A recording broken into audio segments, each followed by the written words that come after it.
Ladies and gentlemen, hailing from Cleveland, Ohio, I give you BVO.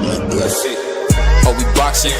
Yeah, we boxing. I need that belt like it ain't no other option. So we punching and weaving and blocking. Defeat ain't an option. Let them know, shoot a video, put it on BVO. Let them know, every time I punch, it's a heavy blow. BVO, bound to hit like bricks cause it was set in stone. Let them know, I ain't getting body, but I'ma hit this flow.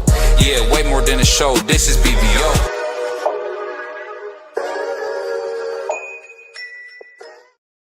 On behalf of BVO Boxing TV, we would like to thank our sponsor, Raycon.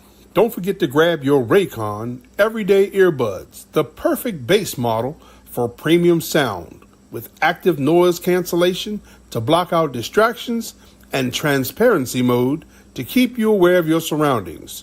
They're ideal for your everyday needs. Just visit Raycon. On behalf of BVO Boxing TV, we would like to thank our sponsor, Raycon.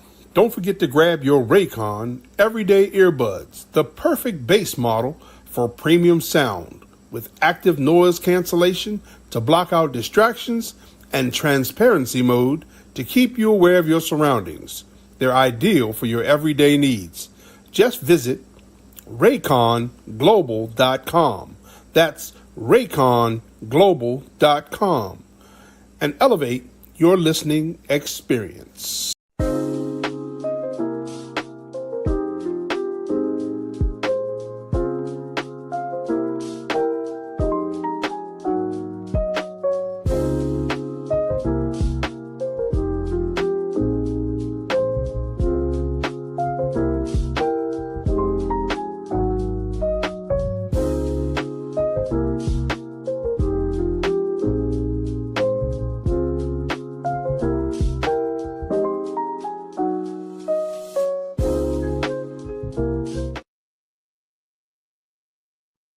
Yo, what's up?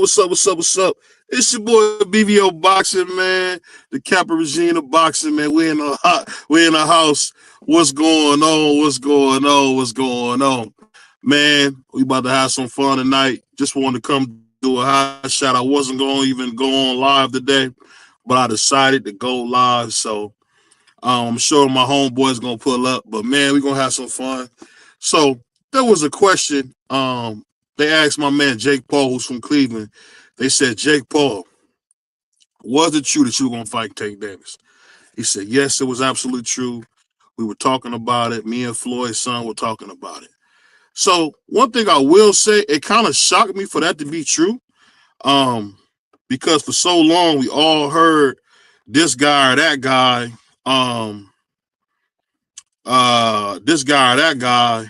is coming up. And he gonna fight, or this gonna happen, that's gonna happen. But it turns out, the whole reason he ducked Devin Haney or whatever, or he didn't fight Tio, or he didn't fight Shakur, is because he all about the money. There's nothing wrong with that. It is what it is. So to my brother Piro pulling up, and I'll just say this: when it comes to Tank Davis, man, he's one of the most polarizing guys there is in boxing. But I tell you what, now you see him out there with Mustafa, doing some different stuff. I honestly can say this. I'm looking at all his contemporaries. They all are multi-division champions. They all have been unified before. And to think the guy who, quote unquote, is the cash cow, this guy is the only one that's not unified or technically a multi-division champion. It's kind of funny when you think about it. It's just kind of funny, man. But I know Jake. I know Jake is one of them guys where, he's probably one of those guys who wants to make a big fight, and I'm sure it would have been a big fight. But I just don't see how that would have worked. That's just me. No matter how it goes, I just think it would have been a good fight. I don't think it would have been a good fight. But when it comes to a lot of these fighters, a lot of times, man, I think the thing that we be wanting is you want the guy who got the attention to take the tough fights, and they usually don't. So for me, I've learned it is what it is. It isn't just Tank. It isn't, just anybody. It's just guys in general. A lot of guys don't fight for the glory, like a clown like Tio or Shakur Sanchez. A lot of people don't do it. I had a conversation with somebody earlier about, legacy and this, that, and the third. And it just made me laugh because it's like, come on now, man. Like, you want to tell me that this guy is this and that, and he's never been unified, or he's never done that, he's never done this. And it's funny because one thing I've learned, he got so many like tank sexuals out there. Dudes that get mad at you, like want to hurt you because you say something about their Lord and Savior Tank. So I mean, Tank is one of those polarizing guys, and it's kind of funny whether you like him or you don't. His fans are so polarizing. It's like the old school Mexican fans used to call, Floyd fans monkeys. It's kind of funny, like that's what it is now. These guys now that support Tank, they're not even boxing fans. They're just fans of him. And if you say anything about him, they're gonna get pissed. And it's just like, I don't know. It's just funny. But it is what it is, man. He said T.O. make the fights. Facts on Twitter. But we do got a nice fight coming this weekend. We got my man Boots Ennis going against Stanionis. I think it's going to be a good fight, man. Shout out to my man YSM. He made some good points about how he think it's going to be tougher than people think. And I watched the interview on Stanionis, and Stanionis said he's coming to win. He said he's coming to win. I would hope that Stanionis has a chance, but I truly think Boots Ennis is going to come in there and really put a show on like no other. And I just can't wait to see him when he do it. Because one thing about Boots, he got a lot of promise, a lot of talent. I just want to see what he can do or what he can be. Because at the end of the day, it looks like all the physical tools are there. So you want to see what he probably can do. And I'll say this. I hope that Jerron wins. I hope to hopefully see him fight Brian Norman because it looks like Leo Santa Cruz is on hideout mode. I don't think he's coming out, but I'll say this. I definitely want to see him. I definitely want to see who wins this fight, and I want to see what comes of it. All right, what's going on, brother? I think my man, I don't know if my man right side can hear me. But I'll say this: I'm just excited about getting to see these two young guys fight. It's gonna be a good fight, and I just can't wait. And one thing I will say is, I think Stanionis is tailor made for Boots, and it's gonna be tough for him. It really is gonna be tough for him. So we're gonna see what happens. Puerto Rican Free, what's up, man? What's good? What's good? Oh no, man, we had to come and had to do something quick, man. I wasn't too much. I was running around, wasn't really too much to rap about, but talking about Stanionis versus Boots, who you think will win that fight?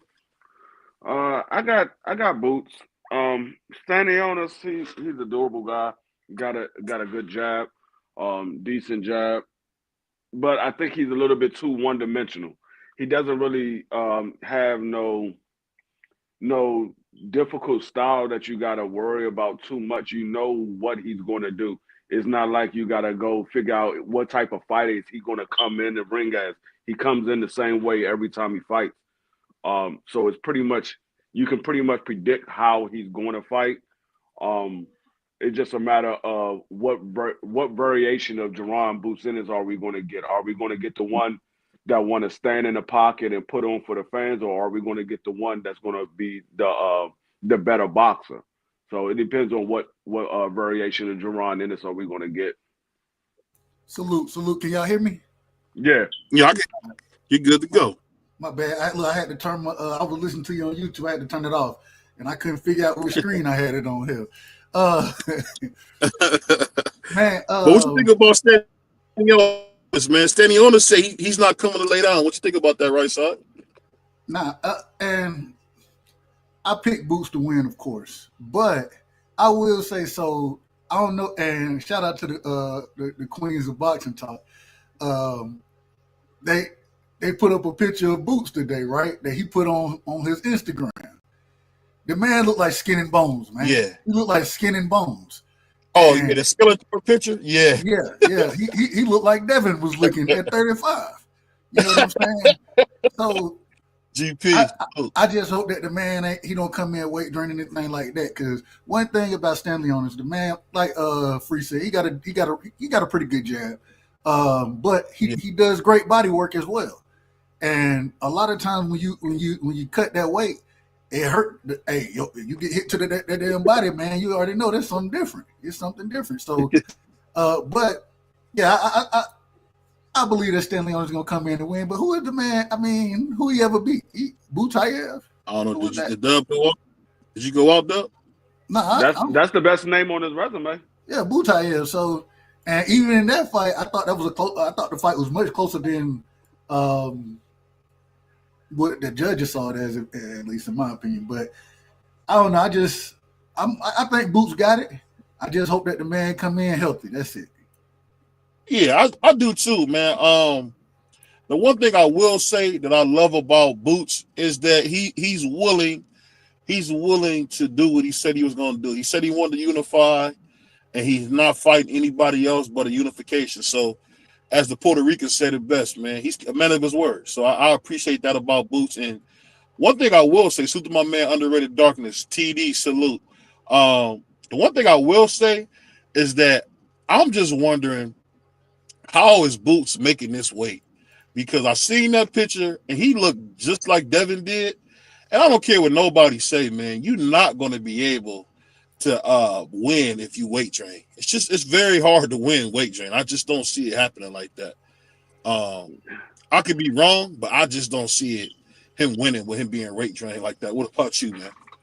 I think you can definitely win, but man, at some point in time, same thing like I said with, man, just go on and move up, man. You hurting yourself more than you helping yourself cutting the weight. So just go on and move up. And I know you want to be undisputed, which I ain't got no problem with. And I want to see them fights. You already know how I feel about it. But the picture that the man put up, that was like, my God. And we ain't even got to the weigh-in yet. I'm sitting here like, my God. Yeah. I don't know how hard is it for him to cut the weight. It just, when you get to a certain age and you pretty much cutting all the way down to skin and bones, it's time for you to move up. I understand you want to be undisputed. You finally got a championship, so you want to achieve your goals. But you was pretty much pushed to the side. So your time has passed at that weight class. It's time for you to move up. Like I said, I applaud him for staying true to what he wanted to do, but after this fight, especially if it goes in here and this is a hard battle fight and you out here pretty much gassed out because you was weight drained, and if you was able to make it through this fight, it's time for you to move up. I mean, either way, it's going to be time for you to move up. But if you come into this and you say, you know what, it was a hard camp, I had to drain myself to get down to 47, it's time to move up. Your body is letting you know. Your body is always your best alarm clock when it's time for you to go get up and go to the next weight class. Your body's going to definitely be the best alarm clock. So if you killing yourself to make a weight class that your body is telling you need to move out of, you need to move on, because we saw how Devin Haney looked when he got in there with Loma. We saw how he looked when he got in there with Kambosos. It was just a matter of time before Devin would have got in there with somebody like a Tank Davis or maybe even Shakur, and you get in that ring and your body is just not able to perform the way you want it to because you're drained. Shakur himself said, "Well, Devin, he ain't gonna fight me at 35 because he's gonna be weight drained. You know what I'm saying? He's gonna be he's sucking down." And I can't disagree, man. Look, I look forward to seeing how Devin look at 47 now. Not nearly cutting as much weight, but like Free said, as you get older, and you got to remember, how old is Boots now? Boots, he's what, about 28? 27, 28? Yeah. Yeah, he old head.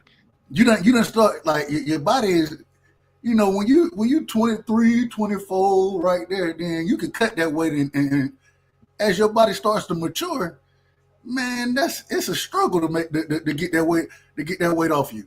And so, man, I don't like to see fighters look the way that Boots was looking, man. That bro was looking bad out there. I say that respectfully. And he had some ugly ass shoes on. I don't know what the hell them damn shoes was. Yeah, everybody. Hey, man, he everybody from has Philly. What that you in expect, man? They can't dress. everybody in there, when they go through that stage, they have that in their mind. Oh, I could do this. I've been doing this all my life. I could lose the weight, but there's a reason why people tell you, hey, it's time for you to move up. Your body can't lose the weight. Everybody's been through that time, especially when you're dealing with guys that's older than you, that's been in a boxing ring, and they say, hey, it's time for you to move up. They know what it's like. Yeah, your body's able to do it. At a young age, I was able to do it. I can wake up and lose 5 pounds and gain 5 pounds literally within a meal. I can gain 5 pounds and turn around by that afternoon. I lost the 5 pounds that I put on. So when you're young, you can do that. Your metabolism is high. You can eat and gain weight, and you can literally walk out of your apartment or walk out of your house and lose that 5 pounds easy. But as your body gets older, that metabolism slows down, your energy slows down, so you don't have as much energy. It's like a newborn, like my 5-year-old grandson, or he'll be 5 in May. He runs around here all day. As he get older, that running around is going to start to slow down. He's not going to run so much. He's going to start walking more than he is running. Right now, he got a bunch of energy, so he just running around all day because he don't know what to do with that energy. As he gets older, your body starts transferring that energy to other things. Sometimes it transfers to fat. Sometimes it transfers into other things. So you got to find a way to get rid of that energy. So as you get older, your body doesn't absorb as much energy because the metabolism slows down. You know, it's. I think Boots should have Carl Thomas bring him out, because when he lose, there's gonna be some excuses, and all I want Carl Thomas to say, "I'll never be the same again." I thought you could understand. No, the things she put me through. I wish you had Carl Thomas bring him out. Hey, D Freaky, you imagine that if you had Carl Thomas bring him out? Because you know, all this, they're going to give you all this excuses. Oh, he weight drained, he this. At the end of the day, man, he knew that 2 years ago, man. He knew that 2 years ago. It's the same thing when everybody get all upset. And I'm an Errol Spence supporter. Man, Errol knew 2 years ago he couldn't make that weight. So if you want to go on there, put yourself under extreme pressure, because, you know, living inside that bottle is tough, man. We all know from playing sports, if you play football, I don't know how it works in basketball, they wanted you to be within a certain weight, especially on the offensive line. So you know what it's like when you're struggling to keep that weight down. So I think Boots, man, he putting himself in a tough predicament. He got to really be careful, because this ain't nowhere. This ain't nothing to play, man. But the good thing in this situation, because this is a unification, there is no 10-pound rehydration clause that as far as the IBF go. So I think Correct. He should be able to rehydrate accordingly, and I think he'll look definitely better than he looked at the picture I seen earlier today. He'll look better than that. So at least he ain't got the rehydration clause on him this time. Yeah, I mean, he doesn't have the rehydration clause, so he can rehydrate close to his normal walk around weight, but still, if you killing yourself to make the weight, it doesn't matter how much you rehydrate, your body is still going to be drained. Right. You can rehydrate, but you're not going to get back the energy from being dehydrated. When you dehydrated, it takes a while for you to get that energy back. You're not going to get it back in one day. It's going to take a period of time for you to get it back. So it's just a matter of how much is he hurting himself before the fight. Now, if he just losing the weight and he just look funny when he lose weight, then we all up here wrong. But it doesn't look like that. We've seen this many times before, and it's usually because the person is pretty much losing too much weight to make a weight class. Yeah. And then when you start cutting weight like that, really you start cutting muscle. You know what I'm saying? You start cutting everything, because you ain't got the fluid almost out your body anyways. Man, it just, You remember what Shakur said when he that man said, I started peeing, my pee was orange. I was cutting so much weight out there. And That so, man said my joint was looking like a sports drink. yeah, it's like, hey, like, bro, you gotta, hey, it's a dangerous game. And the other problem with it is the last thing to rehydrate is the brain, the fluid around the brain. And that's why so many fight. I mean, shout out to rehydration, I guess, but that's why.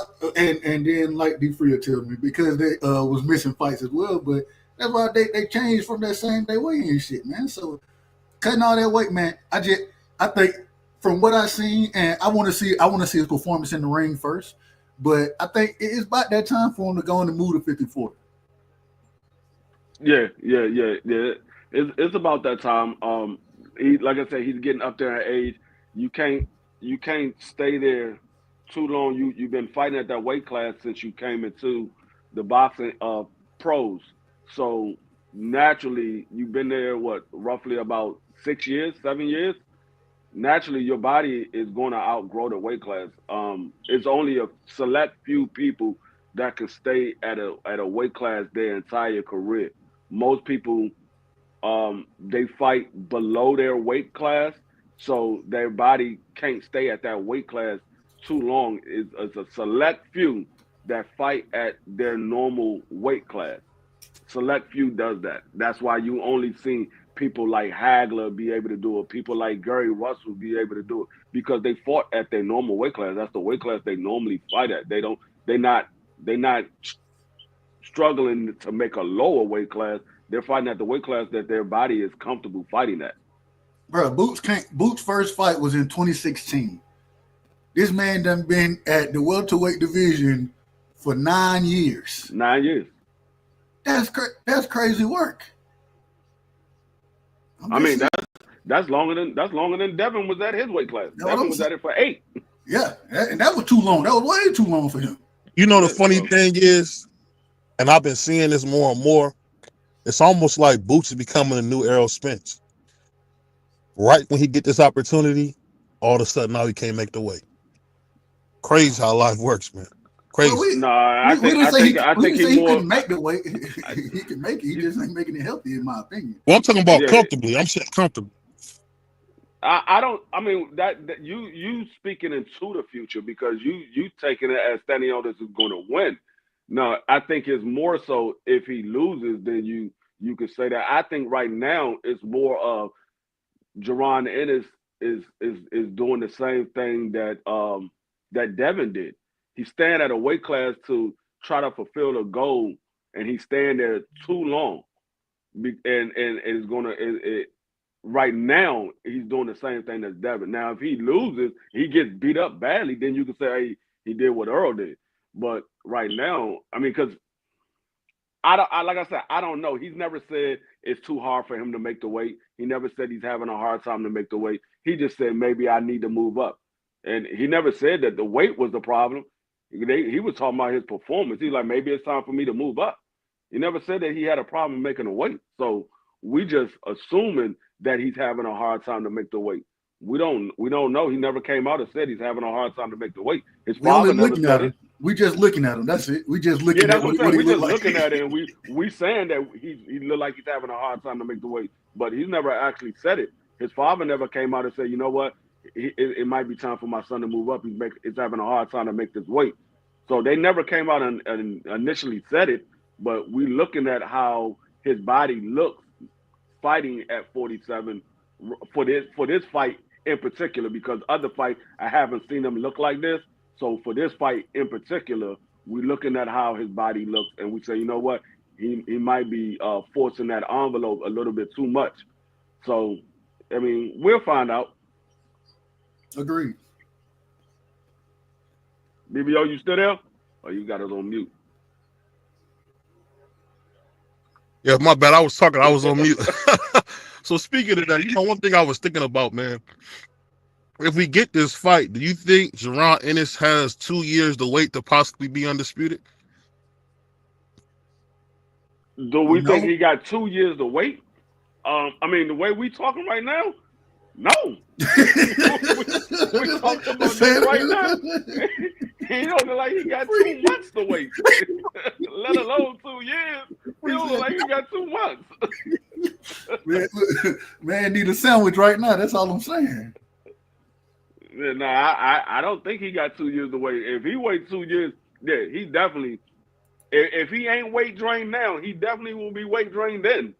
I can tell you that. Yeah, I think no matter how it goes, man, I really like what he trying to do, but it's not gonna work. He's not gonna be able to become undisputed because you think people don't see that he can't make the weight. You already know Barrios is a witness protection, and we know that B Norman probably go over to Japan and get that easy bag. So all they got to really do is wait Boots out. That's all they got to do. I mean, yeah, like I said, I think the only fight that if he get past, which I believe he will, you get past Stanionis, the only fight that I could see that probably will happen next is the Brian Norman. I don't know if the Mario Barrio fight is going to happen anytime soon. I don't know if it will. Because Mario Barrio, he's not obligated to fight any of those guys. We want him to. We want him to unify the titles, but he's not obligated. They're not a mandatory for him to fight. I mean, he's only obligated to fight his mandatories and anybody that's in his sanctioned body. That's the only fight that he's obligated to have. But so I don't know if Mario Barrio is going to be on board. If he's to get past Stanionis and get past Brian Norman, I don't know if Mario Barrio is willing to take that fight. But we'll see. We'll see. I think he can. If he get past Stanionis this weekend, I think he can make the Brian Norman fight sometime later on this year. I think he can make that fight sometime later on this year, and maybe he can get the Mario Barrio fight early next year. But like I said, it remains to be seen if these guys is on board. Yeah, what happens if he gets popped up? Well, hold on, man. Ant-Man just went down, man. Oh, Ant-Man just hurt his knee. Please just bang knees. I think they just bang knees. That's good. That's good. Never mind. Say it again. What was the question? No, I'm saying, so what happens if Stanionis wins this fight? Then we're going to be looking for Stanionis to unify. Yeah, we're going to be looking for Stanionis to go after Brian Norman or Mario Barrio. Yeah, and Boots probably going to have to go back or go on and move up to the to 54. I mean, I believe it's a rematch clause in play for both of these guys. I believe it is. I didn't hear anything about it, but I believe it is because both of these guys are champions. Most of the time, if you're a champion, you got a rematch clause. Though. Yeah, so I believe it is a rematch clause in play. But depending on how this fight goes, and let's hypothetically say Stanionis goes out there and he performs the boxing kangaroo exceptionally. He performed exceptionally well, and he goes out there and he beats Jerron Ennis up and wins this fight.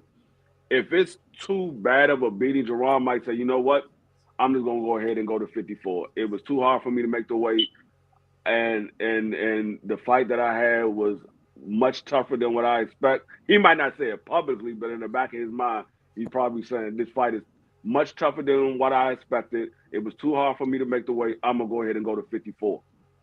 So we might not see a rematch, but if Stanionis lose, we might see a rematch. Stanionis might ask for a rematch, depending on how bad he gets beat up. Shout out to the boxing kangaroo, the boxing kangaroo, man, straight out of Australia. We international over here. Shout out to my brother Carl, man. Much love, Carl. Yeah, I think this would be Big Boots' biggest test. But one thing I wanted to ask you guys something real quick. Do you guys think with all the money that Turkey supposedly is losing, he will have another year in boxing, or you think he's going to fade out? I think he'll have another year. It's not going to be the year that people expect it to be. I think he can have a few more years. I think a lot of people expecting Turkey to be giving out these big bags, and we already see he slowly but surely started cutting down on the bags that he's been giving out. The only big bags he gave out was to Tyson Fury and Usyk. He haven't given out any other big bags. Now he gave a big contract to Canelo, but he ain't give him no huge bag. It was a 4-fight deal for Canelo. So he's slowly but surely cutting down on those huge bags that everybody was talking about they would get from Turkey. Man, listen. I'm gonna say this. I don't want to use the wrong words, but I read an article today about Turkey, and this is off of boxing. So I don't care if the man he can go to hell for all I care. The man literally kidnapped. Well, I ain't gonna kidnap this teacher's daughters that was from Egypt. Like it was some crazy stuff that this man is being He accused took his of. heart medicine and all that. Man, I don't know, man. All I know is hey, Turkey. I don't know what you want me to say about it. I plead the fifth on that question. I mean, you talking about a dude that's coming from a place. The man called the prince calls himself a king, but he's really a dictator. It just sounds good to say he the king. At the end of the day, we know about the atrocities that's going on. So him ripping somebody's eyelids off or taking his picture a bunch of times, that's not no shock. Or filling his stomach up with water and trying to blow his stomach up, that ain't no surprise, man. Yeah, I ain't saying this. I'm just saying, bro. I mean, it is what it is. Hey, but the fact they would rip somebody's eyelids out and keep taking their picture is crazy. That's crazy work. Yeah, hey, bro, and I done heard. So it's been multiple stories that I done heard about it, but it is what it is. As far as him and boxing goes, I don't know how long he got in it.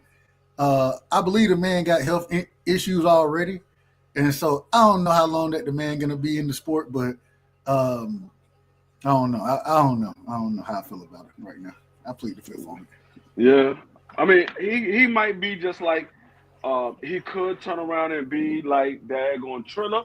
He could turn around and be like BLK Prime, or Jay-Z, or he could be like Eddie Hearn. He got in his joint and was trying to give out all the big bags, and then realized, hold up, let me slow down. This daggone money is running away too quick. Let me slow down and start giving these men bags accordingly. So it could be that, because he probably thought, oh, I could go in here and I can buy all these boxes. These people complaining about they're not getting enough money. Let me go buy all these boxes. And then he realized it don't matter how much money you giving them. If you ain't giving them that money on a regular basis, they ain't gonna be loyal to you. I mean, we just seen Bivol take an $8 million bag and say, I don't need it, and take 2.7 million. So Turkey doing something. I don't know what it is. That's just alleged from what they said to the press. He didn't take no. He didn't. Hold on, Free. Let me get it out, brother. Damn. I'm trying to just say what I was reading about. You get after I get done. But I get what Turkey's doing. I think no matter how Turkey plays it, man, he one of them guys where, I mean, I think his reign is coming to an end. I just think his reign is coming to an end, man. You hearing all the stuff about the hedge funds and blah, blah, blah. Everybody not making this stuff up. I don't know what you guys think about it. I mean, I've been said he wasn't good for the sport of boxing from the very beginning. I said he was going to be giving these guys big bags, and these guys was going to feel like they was entitled to getting big bags when they really wasn't. And we see that from Shakur already. He said, wait, the man promised me this. Now all of a sudden he's going back on what he said. Well, he's saying, you're not a big star. That's basically what he's telling you. You're not who I thought you was going to be. You're not bringing in the money. And I mean, they didn't even put him on a co-main. They put him on a daggone under the co-main. So I was like, I mean, like with Turkey, if you're not a major star, you're not going to headline his daggone his card. And sometimes even if you're a major star, you still might not headline the star. It all depends on who he feels is valuable at that time. He thought that the Demetrius Bivol and Arthur was more valuable than the other guys that was on the card, so he headlined them because he heard everybody wanted to see the undisputed fight, so he headlined them, and that card didn't do well. Everybody was saying it was supposed to be the card of the century, but that card didn't do well. And then you saw what he did with the Bud Crawford and Magnavoff fight, that card didn't do well. So it's all these cards he's putting together.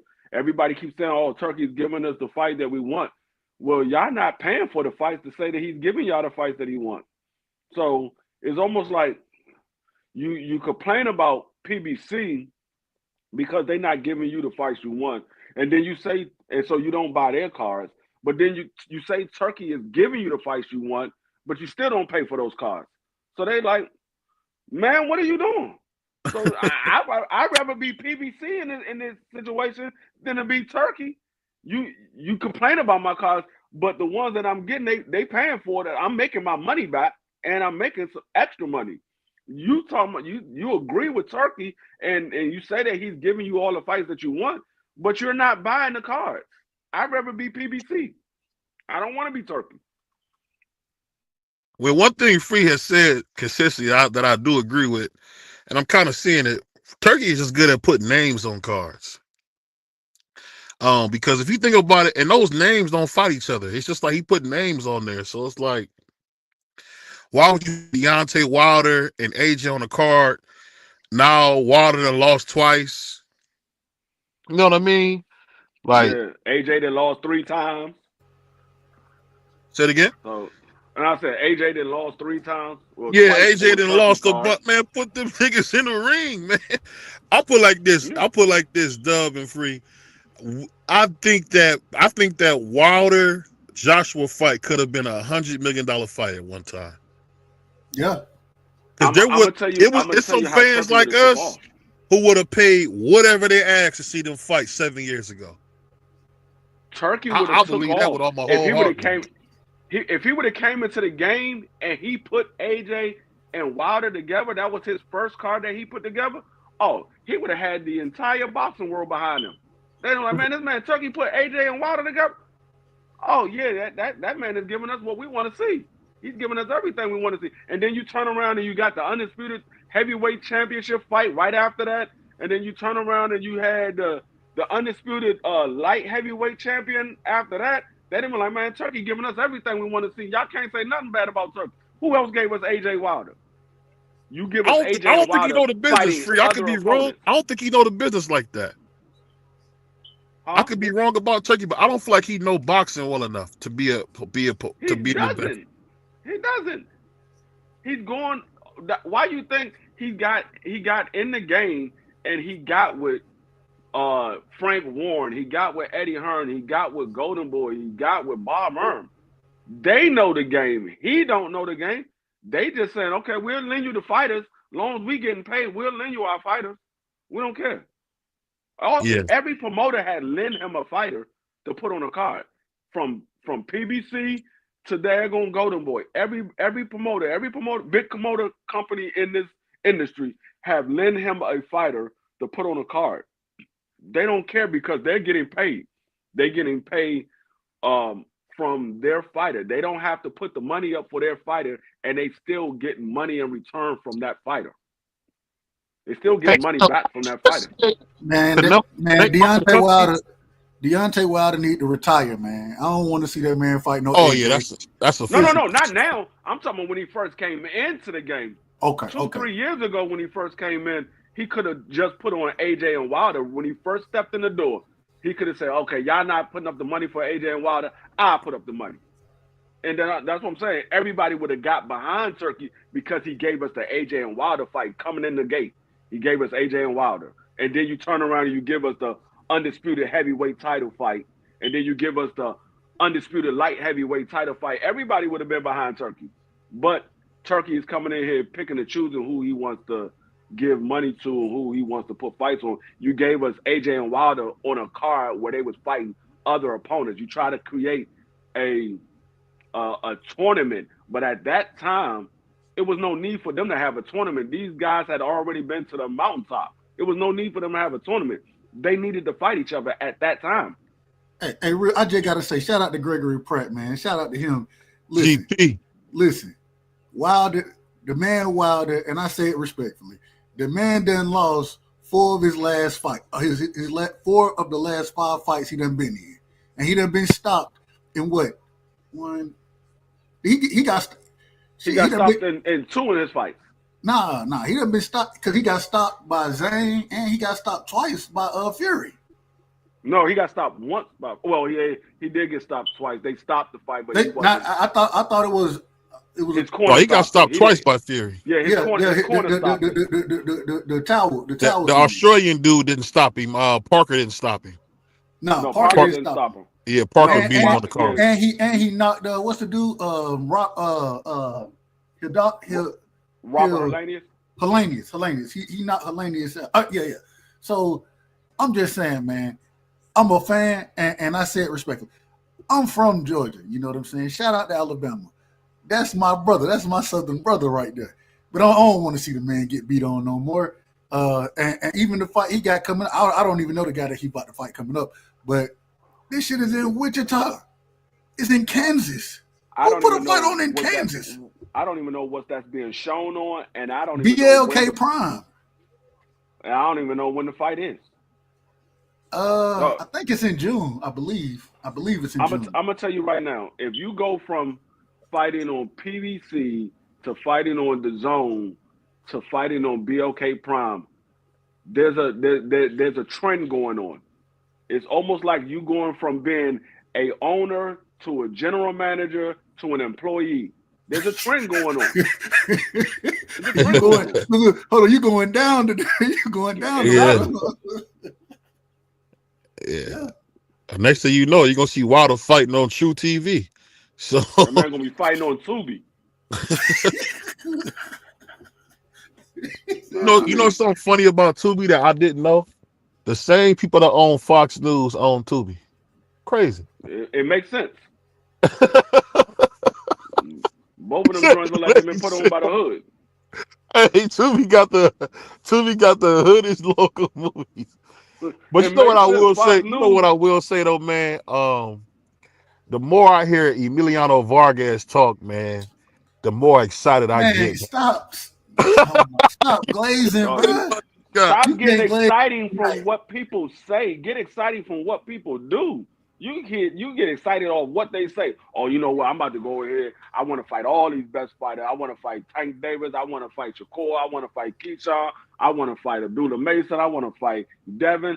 Oh yeah, I like that. I want to get behind it. And then he go out here and he fight some dude you never heard of that was in the daggone newspaper stand. Man, look, man he was on the food truck before he started training. Man, he's like, come on. I get excited off the movement. I don't care about what he say. Free, that's funny, man. I want to see what they do. Nigga said the brother from the newsstand. That's crazy work. I'm like, I don't care what they say. I want to see. Hey, Free. I ain't been by the newsstand in so long.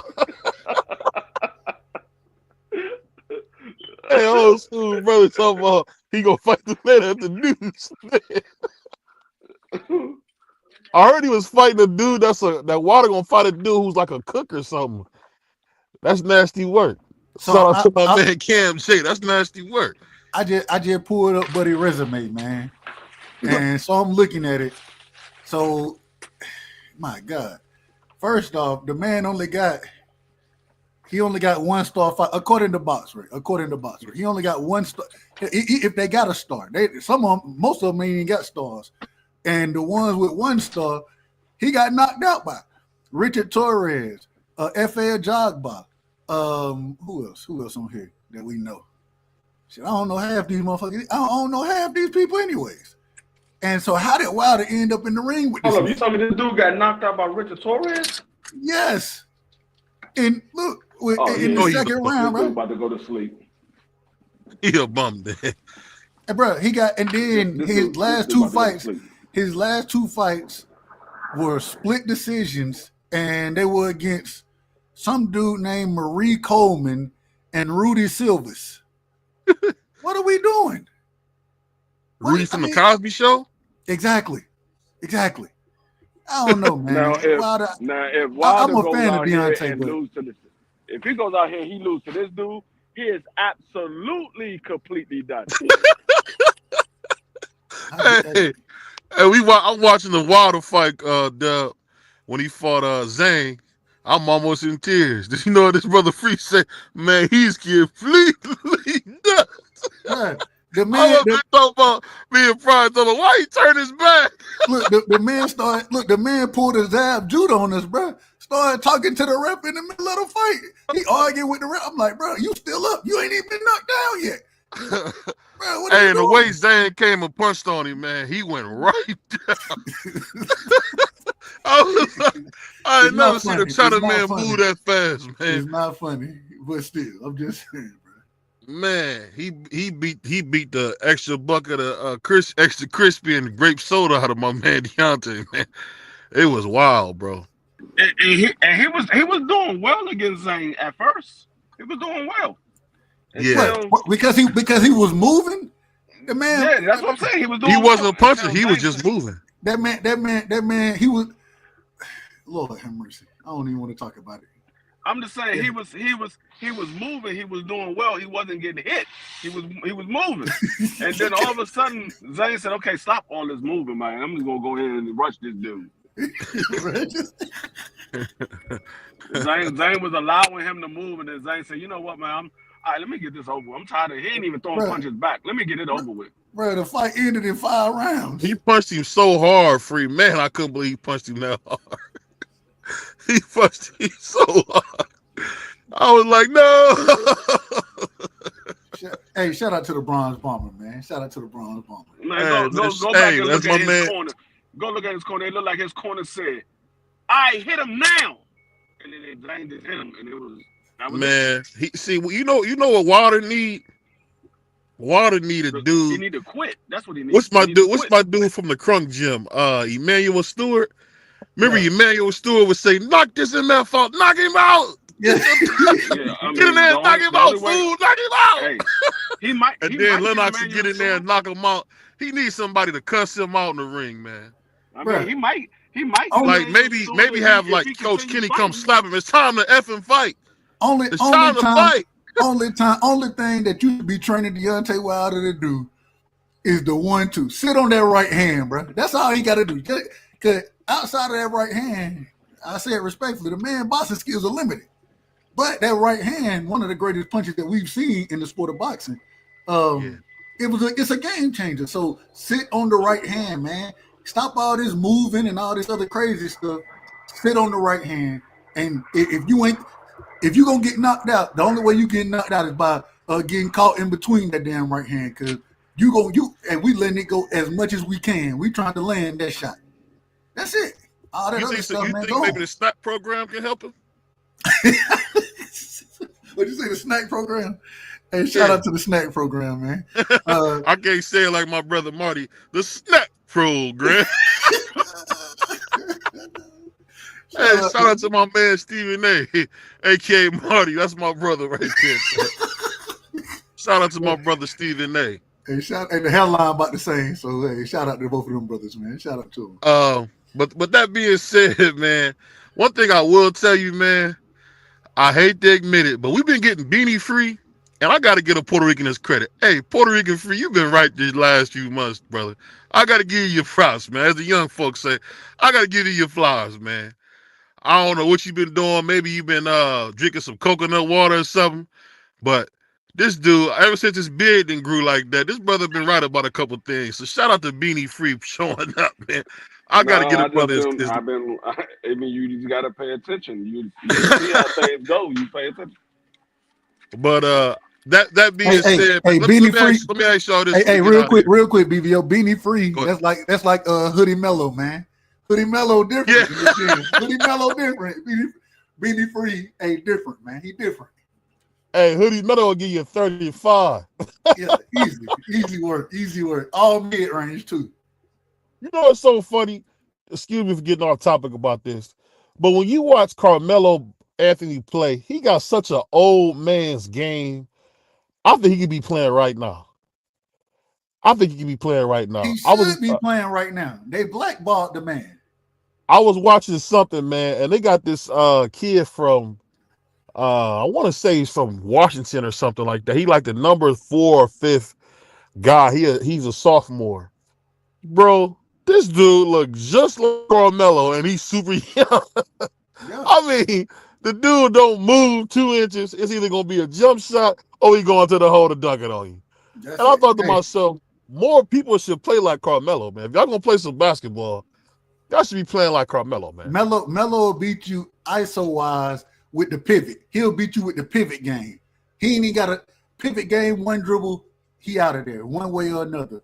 Bruh, Melo a beast, man. He still should be in the game, in my opinion. He should still be playing. Man, I wonder what he did to get blackballed. Was he because of that Honey Nut Cheerio stuff? Nah, man. What happened is first things first, George Karl lied on the man. You know what I'm saying? And so that's a whole nother story. I don't want to get too far into that. But the other thing is having Melo on the team. Hell, hey, when y'all struggling, the crowd want to see Melo in the game. And the coaches, they don't want to deal with it. They don't want. I listened to one dude, and it's the same thing that happened with Cam Newton. Cam Newton, he still could be playing, in my opinion. He better than a lot of these quarterbacks. But if you, I can't remember who it was, but they're like, we can't have you as a backup because once our quarterback starts struggling, the starter starts struggling, the fans going to be clamoring for you to get in the game. And if we don't give it to them, then we got to deal with all type of nonsense. So we can't have you on the team. You a liability, which is crazy. But I mean, this is how folks look at it. I'm gonna say something, and I'm gonna play the video for myself. I seen Cam Newton in the doggone airport one time. That nigga look like Superman, bro. That's all I can say. That nigga look like Clark I don't know Kent. about Superman. I done met Cam a couple times. You see him? Yeah, I done met. Hey, Cam. Hey, to be 6'5" and to be in that kind of shape. That nigga cut, bro. He be real. I ain't gonna lie to you. That nigga look like Superman.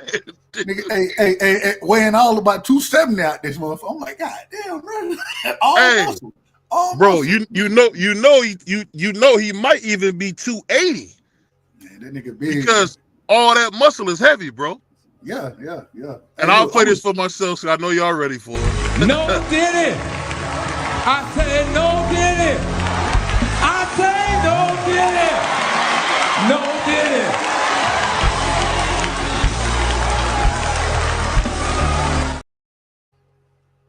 I had to play the video for y'all, but hey, the dude looked like Superman, bro. The fact that he's not playing ball, it's all politics, man. Because he what, 34? Hey, it was politics when it was daggone what's the dude name from San Fran? Kaepernick. It was politics when it was Kaepernick. It's politics when it's Cam Newton. It's all politics because Kaepernick, he was still better than a lot of the quarterbacks that was in the league. He might not have been on that top level, but he was better than a lot of quarterbacks that was in the league.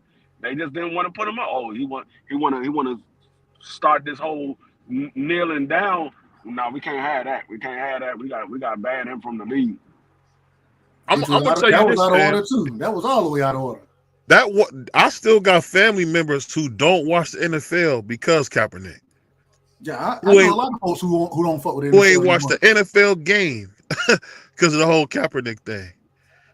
I know that Kaepernick couldn't play anymore at the level that they wanted him to, but he still was. I mean, he could do what Gardner Minshew was doing, or all them other bombers who didn't do what they supposed to. He could be on the backup hold somebody's clipboard. I mean, you telling me Kaepernick not better than Daniel Dimes? Absolutely. Joshua Dobbs? Exactly. No, Danny Dimes. Danny Dimes. Oh, Danny, you said Danny Dimes. Oh, Danny Dimes. I thought you said Joshua. That man trash. That man trash. You telling me he not better than the dude that's down in Tennessee right now? Will Levis? He's better than Will Levis. They getting rid of that bum, but yeah, you right. They getting rid of that bum.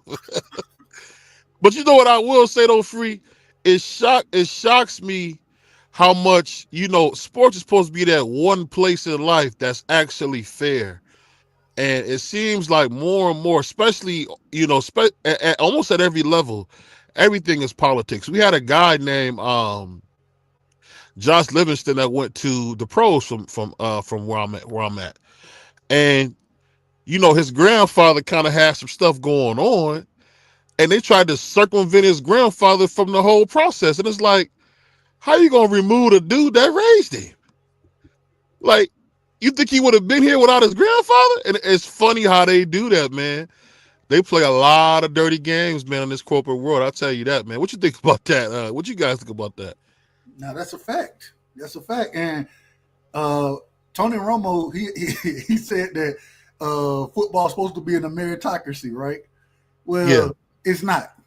Because if it was, then a guy like Cam Newton, he way better than Danny Dimes and but he had his own lane. You know what I'm saying? So politics rule in every sport, and so it never comes down to pure talent. You know what I'm saying? It never does. And I mean, it is what it is. Oh, did you tell me the good news, Dub? What's that? What's that?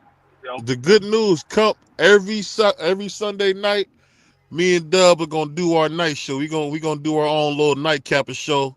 And don't forget, Dub, I think if not this Tuesday, next Tuesday, BVO's been reading up on the JFK files, and me and Dub gonna go meet Dub and Free. We all gonna do something on that, man, because those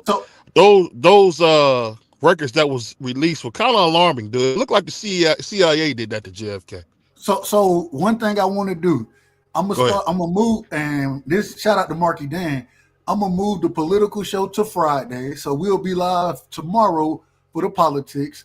We'll have the conspiracies on Tuesdays. Or no, I'm gonna have to change that too, because we got something special coming with the show for Tuesdays. I'll be me and another individual will be hosting a show every Tuesday where we'll do our thing, and then we might drop the link here and there, but we're just gonna talk some boxing on Tuesdays as well. So we're gonna change the schedule up a little bit. I gotta let you know what day I'm gonna be doing the conspiracy show on moving forward.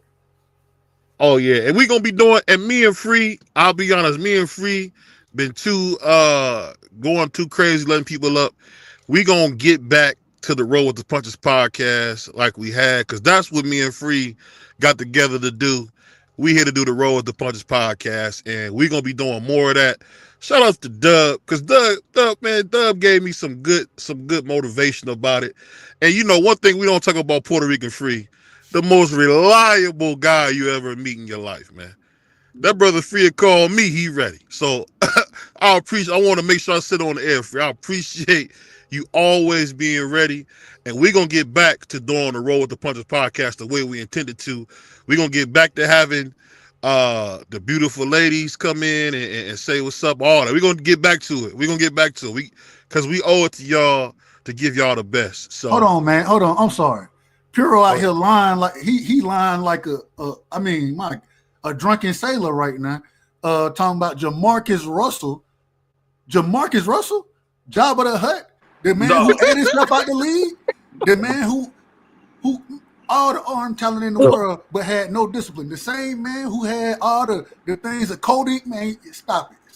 He was a monster at LSU, bro. The only competition Jamarcus Russell got is Zion. That's the only competition he got. Who gonna eat the most? That's it. Who gonna eat the most? That's the only Let me ask y'all this real quick before we get out of here, man. Have you ever seen a dude as big as Zion jumping like that? Bro, I know that man knees gotta be screaming, bro. The knees gotta be screaming. Huge, bro. He is huge, man. Bro, dude with like 290 with a 45-inch vert, bro. I'm like, what? How did that don't even make sense? It don't even make sense. Bro, as they say, as the Atlanta niggas say, he 300. He 300, man. He not no 2 nothing. He's 300, bro. I seen him at the Cavs game. He looked like an alligator, Free. He got a huge chest. He looked like a brother that sit down and eat, man. That's what he looked like he do, man. That's a big old joker right there, man. And he jumping like that, no wonder he always hurt. The man knees and ankles are screaming every time, bro. Ain't no way you getting up jumping like that. All right, I'm just saying. He gonna be just like Greg Odom. He gonna be just like Greg Odom. Nah, Greg Oden. I don't think that was Greg's fault though. I think Greg's knees let him down, Free. That's what I'm talking about. His knees. That's what I'm talking about. He's gonna be just like Greg Oden. His knees are gonna be bad. When he get about 35, that man is gonna be riding around on a skittle on the Yeah, scooter. yeah. Exactly. He's gonna be riding around on the scooter by the time he's 35. And still eating. Man gonna end up being an offensive lineman next. I'm just saying. You know what? What is? Speaking of that, Hold on, what he is? 6'7", right? He's 6'7"? He picked the wrong sport because he's too big for basketball. What he is? 6'7"? Yeah, he probably closer to 6'5". Yeah, he would have been a hell of a defensive end. That man was a tackle. That man would have been a great tackle. Yeah, he's too short to be a tackle, but he would have been that man ain't man. I know. Hey, some of the great tackles. Tyron Smith, one of the greatest tackles ever. That man was 6'6", man. That brother's 6'7". They got him at 6. I'm not saying you're wrong, but I'm just saying from playing football, they want you to be tall, man. They want you to be 6'7" or 6'8". When you talk about playing right and left tackle on them blind spots, they want you to be. Yeah, I'm gonna tell you that's true. Tall as you can be. Right now, we had the rookie Coleman from last year, our left tackle. And that's all they've been saying about it. They was like, he's a good left tackle. He's solid, but he's too small. He's 6'5". They said he's too small. Yeah, that's too small. It's too small. Now, it's only because they want that long arm reach. Now we got Tinsel, and they like that's the perfect left tackle. The man Tinsel's like 6'7", I think he's like 320, something like that. Yeah. He almost 6'9", bro. He huge. That's a brother fill up a doorway, man. Man, you just not Piro just naming folk. This man said Ryan Leaf, the drug dealer. He said Johnny Manziel is better than Piro. You out of order, man. You out of order. Hold on, he came out of order promotions. Nah. He got fired. We fired him. We looking for. Hold on. We looking for a new CEO of Out of Order Promotions. Oh, he got fired. We had to fire. We had to fire Piro, man. That's my brother. But we had to fire him, man. We had to fire him. The man was stealing money behind the scenes. That's all it was. This man said RG3 is better than Cam Newton. No, he's not. And he was my quarterback, and no, he was not. You might have been better than he. I'll take that back. He had a better rookie year. He had a better rookie year, but he wasn't. That's about it. Bro, y'all got to remember, Cam, this man literally, he carried the Panthers. He won MVP. Bro, this man said Brady Quinn. The Cam Newton carried the Panthers. What year was that? 2015. Yeah. Carried them by himself.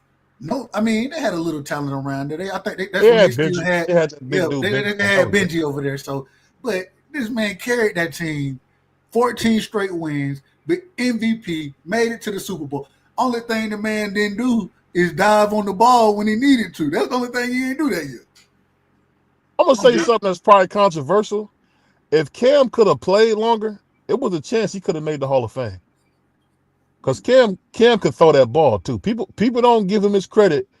That brother can throw that ball, man. No, do you realize they literally came inches away from winning the Super Bowl? Literally, inches away.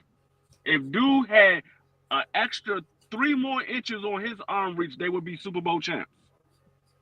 Yeah. I think people just get caught up in the fact that Von Miller had his way. I mean, hey, Von Miller, a dog. He a dog. Ain't no shame in Von Miller having his way. He a dog. One of the. I remember. He a first ballot Hall of Famer. I remember my uncle was telling me he played the Super Bowl against John Elway. He was saying that how he, we always making jokes about how he kept getting blocked by Terrell Davis, and he like, nigga, getting blocked by Terrell, ain't no shame in losing getting blocked by no Terrell Davis. What are you talking about?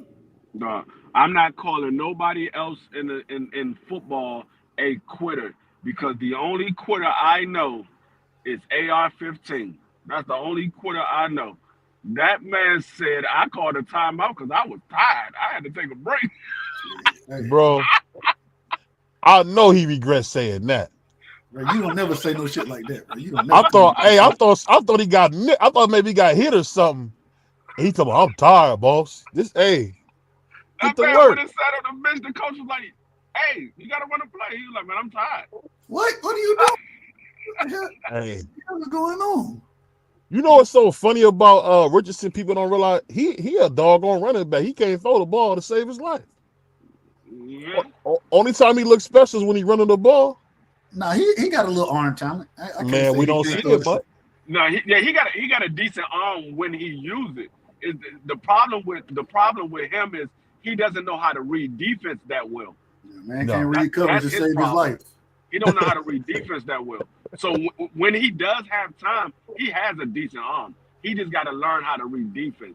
That's why I said I don't know if Daniel is going to beat him out, because if he could pick up the concept of reading defense, he got a better arm than Daniel. He got better legs than Daniel. There's no reason Daniel should be the starting cornerback. The only difference between him and Daniel, as far as quarterback-wise, the reason why Daniel will start is because Daniel could read the defense better than him. And that's not saying much because Daniel have a hard time reading defense. Hey man, I will say, any quarterback that go to New York, and I think Russell Wilson just signed with New York, right? Yeah, Carson Bay. Yeah. He gonna struggle. He gonna struggle like hell in New York because, man, New York they don't know how to build a system around the court. They don't. The offensive linemen that they pick, I don't know who do the evaluation for their offensive linemen. They pick turnstiles. Niggas just letting folks in the damn, man. You're like, hold on, bro. You can't just, you gotta block somebody. I think at the beginning of the year, the first 5 weeks, the first head coach that's going to be on a hot seat is going to be the head coach of Brian the New York Dable. Giants. Don't they got Brian Dable? No, they got that little ball-headed dude. I thought that was Brian Dable. I don't know. The I'll put it like this. The little ball-headed fat boy. I'll put it like this, man. One thing I'm gonna say this, and then we get out of here if y'all want. I'm really worried about my Browns, man, because I don't know what Deshaun Watson is talking about. We're done with you, bro. Get your stuff and get out. I don't understand all this. I'm gonna be back. Get your stuff and get out. Get your stuff and get out, bro. Like you done already stole our money. Get out, bro. What are you talking about? But you want Jameis Winston out there? Man, I'm just saying, get him out of here before I go get my Jameis Winston is in New York. Oh, he in New York now? Yeah, he's the starter for New York. The Browns is all talking trash, but I'm gonna tell y'all something real. It's so many doggone Shador Sanders billboards in Cleveland, bro. He's coming here, man. That was one of the lies that I was supposed to do.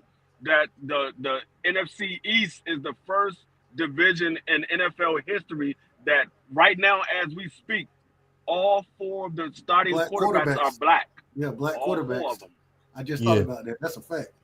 Is Dak black? Stop it. Dak is black. Dak is.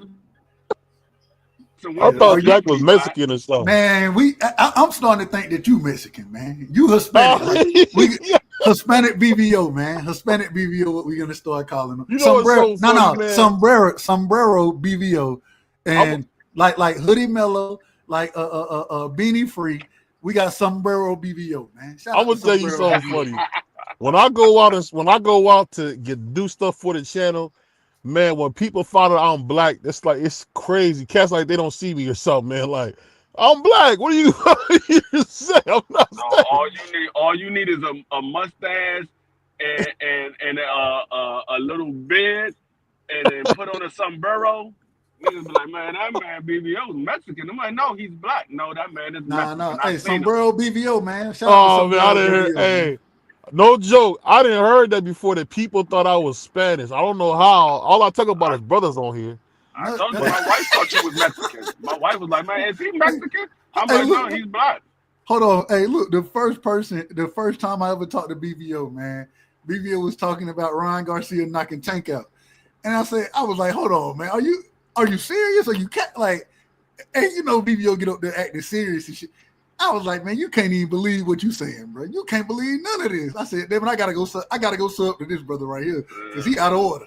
He always out of order. The bad thing about it is he be believing that stuff too. Man, he don't believe none of it. Hey, I believe everything I'm telling y'all, bro. He believes everything. Man, I'm trying to say, I talked to BBO behind it. There's only certain things that BBO just be doing it for the show. But majority of the things that he be talking about, he believes it. He do believe. The man, he was the first person to tell me Ryan Garcia is the next coming of Sugar Ray Leonard, bro. He was the first person. I ain't never Somebody heard that. said that. I didn't say that. You No, definitely he's said. the only person I heard say said. that. I'm still looking for somebody else to say it. Hey, He keep Free. saying, no, there's other people saying it. I'm like, dog, who? Hey, I'm Free. still Hey, looking. hey, Free. Look, you see, Senior yesterday. Senior said, "Yeah, I didn't even know this was a conversation." What are you talking He was about? like, this? are you serious? I said, dog, he didn't even have to answer. The man just bust out laughing. He didn't even have to answer. Shout out to BBO, man. Hey man, Sombrero but like I BBO in the said, building, man. Shout out to Sombrero. That's what hey, I'm this calling you dude's sick, Sombrero man. moving forward, bro. I'm calling you Sombrero moving forward. Just know that. hey, Dub, I'll take that, man, for the light skin love. I'll take that. But hey, we be back tomorrow with the politics show. We got one more. Hold on, we got one more topic we got to cover. Oh, go I ahead. don't know if we got into it. The title of this show is Tank All About the Money. We got Jake Paul coming out saying that it's not cap. That no, me and Tank, we were about to sign. If he would have beat Lamont Roach, we would have been fighting next. We got Jake Paul on record now saying these things. I done seen folks come out and say that, well, Jake Paul lying, even though we have been hearing these rumors previously, and now it's been confirmed. What's y'all thoughts as far as this man willing to fight Jake Paul? I ain't even gonna get into the rest of it. I don't know if I believe Jake Paul because it came out that he lied about the whole Canelo thing. Agreed. I don't know. I mean, them boys in Cleveland be lying, though. I don't know if I want to really believe that, man. He already lied. He had a signed contract by Canelo, and they said it was a lie. I was like, oh, this man, he fought to docket contracts and everything. So I don't know if I want to solely put my trust in Jake Paul because he's known to lie, and he came up with pictures saying that he had a contract from Canelo and all this, and it came out that was a lie. So I don't know if I want to put my trust that came in out as Jake a lie. Paul. I didn't know that. No, Yeah. but this is the thing, Free. This is the thing. So when in that interview after that fight with Lamont Roach, Tank said, I don't know if the rematch next, and clearly you could see there were other plans in the works. According to him, whoever came into his locker room, right, is who he was supposed to be fighting next, according to him. When they asked him, well, is that Shakur? Man, Shakur, he went in my damn locker room. Was Jake Paul in the locker room? You damn right Jake Paul was in that damn locker room. Yeah. Yeah. I'm just saying, I don't know. it ain't adding up. Manny Pacquiao was in his locker room too, and a lot of people say he was supposed to be fighting Manny Pacquiao. Ain't nobody. I ain't. That's the first time I ever heard that Tank's supposed to be fighting Manny Pacquiao. No, there was a lot of people that was talking about that Tank might be fighting Manny Pacquiao. There was a lot of people pushing that narrative. I mean, that Tank was going to be fighting Manny Pacquiao. WBA was pushing that for a second, Doug. Yeah, it was. There was a lot of people talking about. Yeah, he said no after a while because they was gonna make that fight, bro. Because I don't know if you remember this because Manny Pacquiao told Lomachenko, "I'll come to 135 for you," and Loma said, "No, you don't gotta do that." Man, Manny Pacquiao is 47 years old. The man is a senator, trying to be the president. He lost a lot of his money though, man. For what? Who? And what they got to do with me? I'm just saying that's why he fighting. He lost a lot of that money. Hey, you got to be broke not to be doing well in the Philippines, dog. No, I mean, they did say that Manny's supposed to be coming back, though. They did say he's supposed to be coming back. The Philippines, people don't know this. I'm gonna tell you this from having some people who didn't went out there, brother. The Philippines, if you ain't got no kids or you ain't got no wife, take your behind to the Philippines, dog. You'll live like a king. Yeah, I mean, because our dollar transferred over to their money is like 13 times. Yeah, they don't got all that price gouging like they do in the States either. So, like, you got $1, you got $13 in their money. Yeah, our money is like 13 times their money. So you got a couple of 100,000. You go over to the Philippines, you live like a millionaire. Absolutely incredible. But because now a billionaire is what the old millionaire used to be. Now you got to be a doggone billionaire. It's crazy, man. Yeah. They look everybody.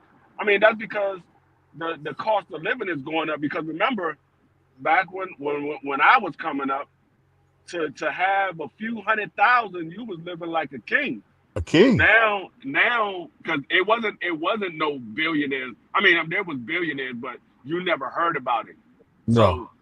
So, and now, back then, being a millionaire was like being a billionaire. So now we got trillionaires. Yeah. Now, when you living nowadays, being a millionaire, you live. It's like you got a couple of 100,000. You have to be a billionaire because there's so many people making billions now. Because, like I said, back in the days, it was you was hard struck to find a billionaire. I think Bill Gates wasn't even a billionaire at the time. No, he wasn't a that I was billionaire coming back in the up. 90s. Yeah, when I was coming up, he wasn't a billionaire at that time. It wasn't until like the late 90s he became a multi-billionaire. Yeah, when they had the tech boom. You're absolutely right. Yeah. You know what's so funny about it, man? I know this sounds crazy, but I remember, and this is just BVO, just have a little nostalgia moment. I remember being in 1998, going back and forth, driving around with my grandma. Man, it seemed like life was so much more simpler in the late 90s than it is now. It's so different.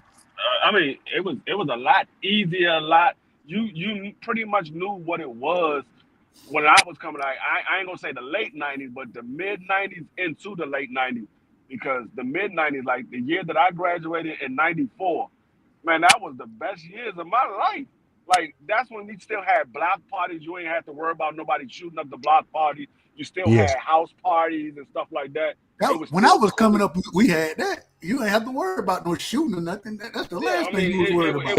And I blame DMX, y'all came bro. up in the late 90s. Y'all came up in the late 90s. I'm talking about the mid 90s up into the late 90s. It was cool. You still had.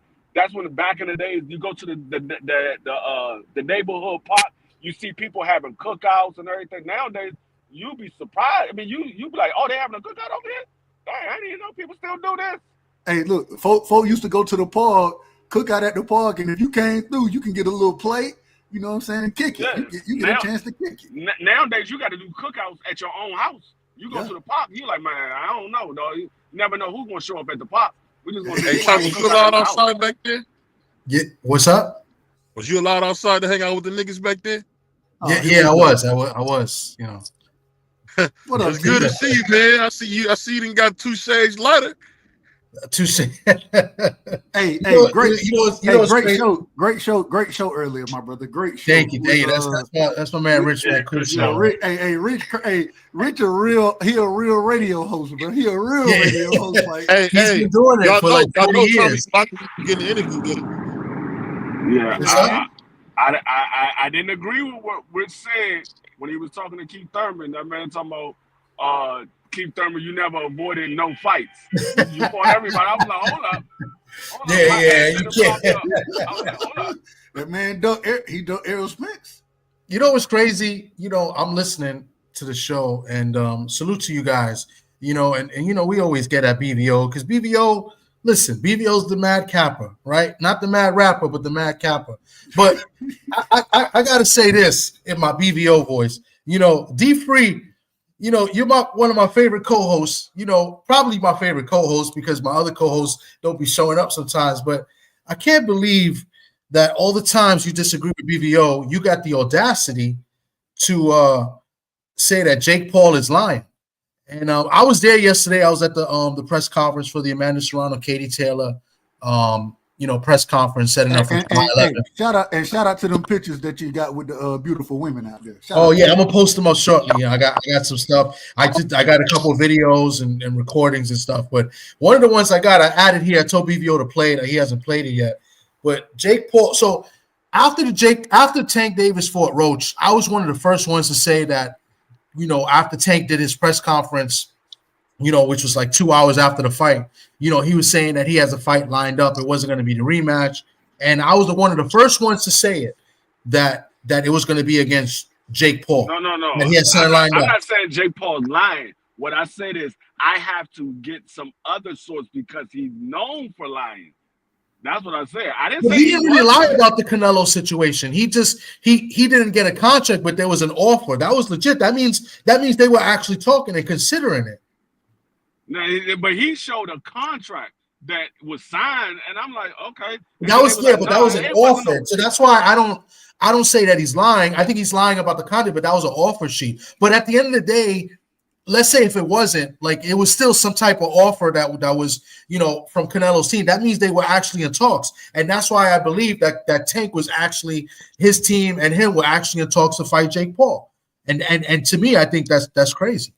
You know what I'm saying? So, and then for all these people, especially the Tank fans, to deny it and said, "Oh, he was never going to fight Jake Paul." I think Jake Paul pretty much confirmed it yesterday that they were in talks and that a fight was going to take place if he happened to get the win over Roach. You know what I'm saying? So, BVO, I don't know if you want to play the video, but I don't know if anybody's seen it. But play the video, BVO. Play the video. Let me see. I could probably play it. Let me see if I got it. But I took this video myself. I just edited it. Hold on. Who's on your radar? Go ahead and play it, T. There's a lot of names, man. We have an announcement next week. I'm not going to jinx anything just because I've already had 2 massive fights fall through this year with Canelo and Gervonta. So we'll just see next week what we announce. So he said Canelo and Gervonta. So, I mean, say no more. I think that fight was going to happen if he was going to beat Roach. And I said this the day after the Roach and Tank fight, when he said it at the press conference, the post-fight press conference. So that's basically it. I was shocked that he openly said it. I kind of felt that there was really no proof, and it's still technically no proof of it. But why would Jake Paul lie about that? And it all adds up. Canelo's a big name. Yeah, Canelo's a big, and so is Tank Davis. But it all adds up as based on what Tank said after the fight. He said that it was somebody that was in his locker room. He said that. Yeah, but I just And let find me it ask hard you to this, believe Tommy. Tank Davis 135, Jake Paul like 202, 203. I just find it hard to believe that they're going to fight. I don't think it would have been a legit fight. It would have been some type of exhibition or some type of show. It's kind of like when Logan fought Mayweather. That's what I think it would have been. It would have been something like that. At what weight? Huh? At what weight? Well, let me ask you this, T. Yeah. How pretty was Alicia Bumgarner, man? Oh, yeah. Fine. We see that from You guys up here. I thought we were talking boxing, man. We're not talking about. Smell good? Huh? He said she smell good. This guy is. You out of order. Sombrero all the way out of order. man. Sombrero is out of order.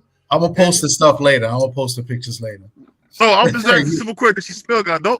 I ain't trying to get you beat up. I can't go nowhere there. I think you already established that, and you already accomplished that as well. Oh man. Hey, tell Miss TD Sports, man, don't pull the whip and the licking stick out of me. I'm just asking you, man. Did she smell good? Yeah, listen, man. I don't want to talk about the smelling of no one. Oh, Plead the here fifth. we go. Plead the fifth, man. Plead the fifth, man. That, ain't nobody talking about. Hey, shout out to Alicia, man. Fine ass. Shout out to her. Hey, Can you add the picture here? One thing I will say, man, she definitely would look beautiful in that picture you took with her, man. I just seen you with the glazed eyes. I was like, dang, that boy talking like he about to start singing, man, like Tony Sunshine. Let me see if I can add it. I'm gonna try to add it on the phone. But now, what you was about to go? You was going somewhere else with it, Tommy. No. I wanted to bring up the Jake Paul situation because the title of this video was about Tank, so I wanted to add to it the fact that fight was close to happening. If the outcome would have been different. Hey, what's so funny? It would have been fun seeing that fight, just to see how Crush would have been. He would have been sick watching that. Crush would have been sick watching that fight. But Crush. So in the comments, Crush is saying, he's not fighting Jake. So why talk about? We got to talk about it because these lies that he wasn't going to fight him. He was looking to make that fight or an exhibition or whatever. That was a big money fight. It was going to be on Netflix. He was going to do it. I'm not going to say he wasn't going to fight him. I'm not going to say he was going to fight him. But what I will say is, if that fight was to happen, I wouldn't have been watching it. We would have watched. Yeah, I would have stole it. I probably would have stole it. It's on Netflix. Everybody got Netflix. Oh, okay, never mind. If it's on Netflix, I would have watched it. I would have watched it. I don't know why y'all find it so hard. Hey, I ain't gonna lie. That nigga Free will not watch a fight if he don't like it. So I get that. Free will do that. I did not watch the Tank versus Pitbull Cruz fight. I didn't watch that fight. I saw the highlights. I never saw that fight. I came on my live and talked about it. That I didn't see the fight. I saw the highlights, and from the highlights, it looked like it was an interesting fight. I'm mad I missed it. I never watched the fight. It's certain fights that I will not watch if I don't believe. Oh man, we got Crux stitching. We got Crux stitching in the comments. Oh man, oh no, hey, OG Crush just keeping it above. Hey, Crush, wow, he that upset about Tank. Whoa, we must swerve in that corner. Whoa. Oh man, shout out to you. I'm talking about your boy Tanky. My bad. Sorry, Tanky. Sorry. Yo, you was on 78s again today, causing havoc. No. Because I saw the one from the other day, man. You are out of order. You are so out of order, dude. I swear to God. You talking about the one where you talking about David Benavidez? Yeah. Yo, he's out of order, bro. He be wilding. First he loved Morrell, remember, and I proved this with Morrell. Remember, he was all Morrell's going to beat Benavidez, and Morrell, he could be a future world heavyweight champion. And then when the fight was made, he quickly switched to Benavidez. Right before the fight, to give him credit, he picked Benavidez to win and he won. And now he's back to like Benavidez, Doug Canelo. You're out of line, BVO, man. I swear to God. You already saw 78 didn't even agree with him. So, I mean, because they know he's funny, man.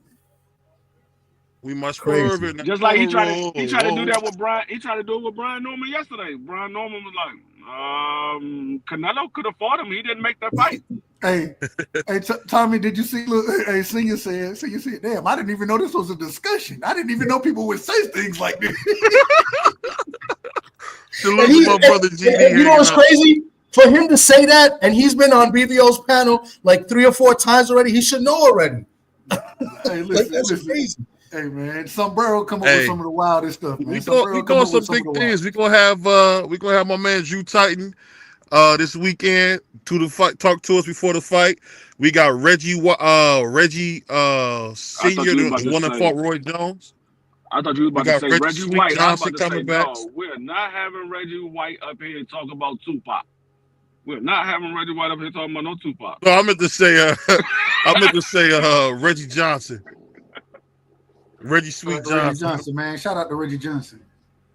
Let me see. We're gonna have him here. Oh, and we got one of the most popular guys from Cleveland. He's gonna be on Monday. I'm a surprise. Y'all gonna be surprised. I got somebody special for us on Monday. Y'all gonna be shocked when y'all see who it is. Only way I'd be shocked is if you got Jake Paul. Y'all ready for this? Y'all ready for this? Y'all watching? For those that's watching, y'all ready for this? Yeah. Hold on. Ready? Y'all ready? You ready? Yeah. Boom. Oh yeah. I saw the pictures. Boom. Yeah. Tommy so happy. What? I'll be smiling too, nigga. I'll be smiling. Look at Tommy. He about to fall out his chair at the crib.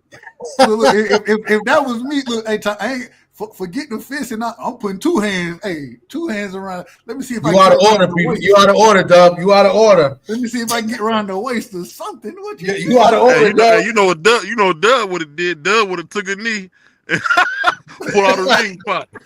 He would have been on bending knee. He's down on bending knee. I can see Dub singing. Please. I never forget that episode, dog. That episode will always be in my mind. That man said, "Man, I turn the hat back and get on bending knee." I was like, "Oh, what?" Shout out to what was that dude's name? That was Vic. Vic, shout out to Vic. Vic left a comment recently. Shout out to Vic. He said something about BVO is one of the funniest guys on YouTube. Shout out to my man Vic. That boy Vic said he'd turn his hat back. No, he had his hat already back. Yeah, he had his hat back. He's like, "Man, I get on bending knee." I was like, "Hold up, what? What are you talking about?" Oh man, Hey, shout out to my brother Vic, man. Good dude. But hey, you know one thing I will say, man. Look out for the sports talk, man. We coming to take over, y'all. Y'all don't see what we doing, man. We doing some big things, man. Shout out to my man City K. He gonna be on first shift, so we got some stuff coming, man. Y'all keep your eyes open. We got Puerto Rican Tommy back from the dead. We doing our thing, man. That's crazy. Yeah, I'll be back tomorrow night. We'll be back tomorrow night, D-Free. We are interviewing tomorrow. Huh? What time you live tomorrow? I don't know. I got to pick a time. Probably be either 10 or 11. It's got to be at night. So Damn. yeah. You're cutting into my shit now. But I usually go Friday nights. It's Friday nights. Is usually I just haven't been. He ain't been at. Hey, Dub, he ain't been at work. Yeah, he been at work. And that's his brother that came back from sick leave. He done been half dead. He ain't been at work. You're out of line. I mean, I could try to go. I mean, what time you go on, Dub? Well, so on Fridays, now that we getting ready to start, I'm getting ready to start Political Fridays. So we'll do the political show on Fridays, but we'll talk behind the scenes and we'll line it up where whenever you go, then I'll go right after you, or maybe I'll go early. Maybe I'll go early. However it happens, you know what I'm saying? We'll talk. Yeah, the only reason, because I would go earlier, but I try. It's me and D-Free, but originally it's me and my boy Sock. And if Socrates is on, he's training, so that's why we usually do Friday night sports talk late because of him, pretty much. So I'll talk to him and see if he could come on early, and if we go late, it'll be late. Like, that's what we usually do Friday, and then I'll try to go sometime during the week, or I'll drop videos or something. Like next week, we're gonna do a WrestleMania live.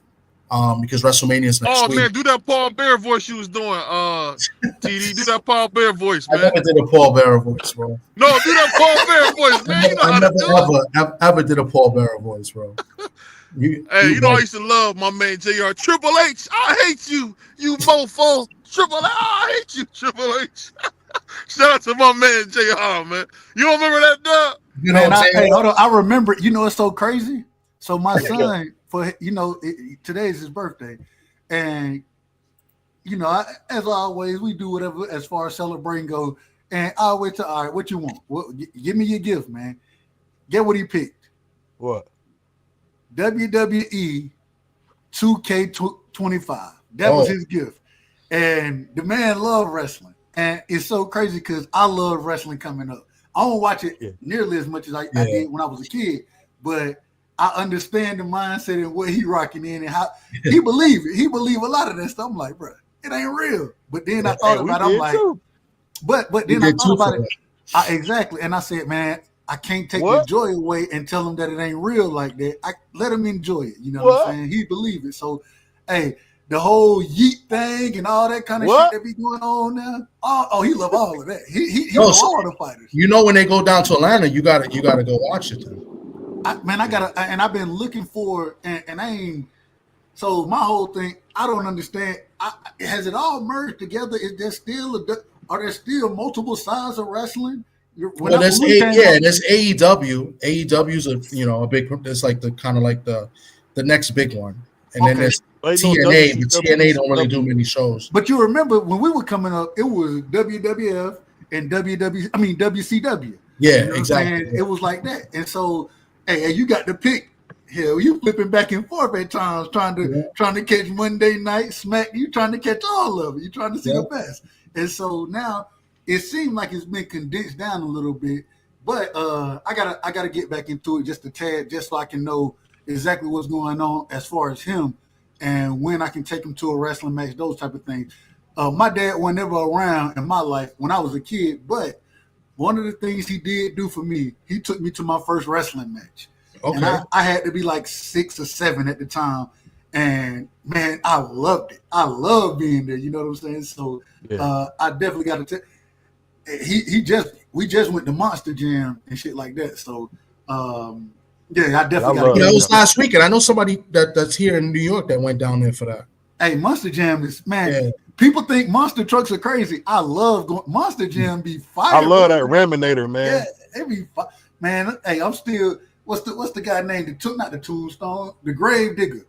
I still love the Grave Digger. Yeah, I came up on the Grave Digger, and I didn't even realize that they have different drivers driving that truck now. It's just a brand. But man, it's fantastic. I love doing the monster truck shit. Anything. Hey, you ain't live till you want to see the monster truck rally, bro. Hey, it's fire. Bro. Like, crazy. People think it be like lame. Nah, that shit be fun as fuck, bro. Like it be fun as hell going to the damn monster truck shits. Hey, let me ask you this. Let me ask you this before we get out of here, TD. What's up, Who's your favorite wrestler, man? Stone Cold, Kurt Angle. Who you got? Oh, they both good, but Kurt Angle was my guy, man. Kurt Angle was hilarious. See, that's how you know he ain't black. Bro, you know all the black people like Stone Cold. Hold on. Guess who my guy was? Guess who my guy was? My guy was Sting. Sting was my guy. I like Sting. Those are my two favorites. You like Sting? Oh, Fruity Sting. Sting that's like was saying my you like Gold Dust. Nah, Sting was dope, man. And he has to have one of the best ring entrance songs. One of his ring entrance. One of them was dope. Yeah. Hey, when he used to come down out the rafters on your ass. Oh yeah. Hey, ain't nothing like when I hear that glass break. Hey, I love Stone Cold because he get up that motherfucker and start crashing them bills. Oh man, he get that bill, man. He talking crazy out there. Cause Stone Cold said so. Oh, I like Stone Cold. I like Kurt Angle. But you said between those two. But one of my favorite wrestlers was I hated Kurt Angle, bro. I hated Kurt Angle. Yeah. I used to love my man Kevin Nash, Big Sexy, man. Yeah. Hey, yo. Kevin Nash / Diesel. You know what I'm saying? Yeah, Kevin Nash, man. Hey, him and my boy, Razor Ramon, man. Scott. Hey. When he flicked that toothpick at your ass, oh yeah. No, that was my guy right there. I fucked with him, man. Hey, man. I used to like my man X-Pac too, man. Yeah. Him and Shawn Michaels. I know now in third grade, I walk up to everybody, suck it. BBO, you remind me of that tag team, Men on a Mission. Oh man, you remember that tag team, Men on a Mission? My favorite tag team was the Road Warriors. What a rush! No. What a rush! Hey, you know what's so funny? Crazy? If me and you was in wrestling, we'd be the Dudley Boys. I'll be the black dude, you be that white dude, Tommy. Get the tape. That's okay. I'll be Bubba Ray, you Devon. Yeah, Devon. That was his name. Shout out to Devon, man. Shout out to them brothers, man. Hey, Devon, get the tables. I've been trying to get Devon to come on my show for a minute because I have a friend that knows Devon. So Farouk, right? Y'all remember Farouk? Ron Simmons? Yeah, Farouk. Yeah. What was it, the ATA or something? Ron Simmons, this was when I was a baby, but he dated my aunt. And so I got to meet Farouk and everything. And this was when it was the Nation of Domination and all that kind of stuff. You know what I'm saying? So, hey, shout out to them, man. Shout out to them. He was nice in football. He played for Florida State. Yeah. Hey, he could. Him and what's his name? Goldberg. Goldberg played for Atlanta. For Atlanta. For the Falcons. Yeah. Goldberg was my dude too.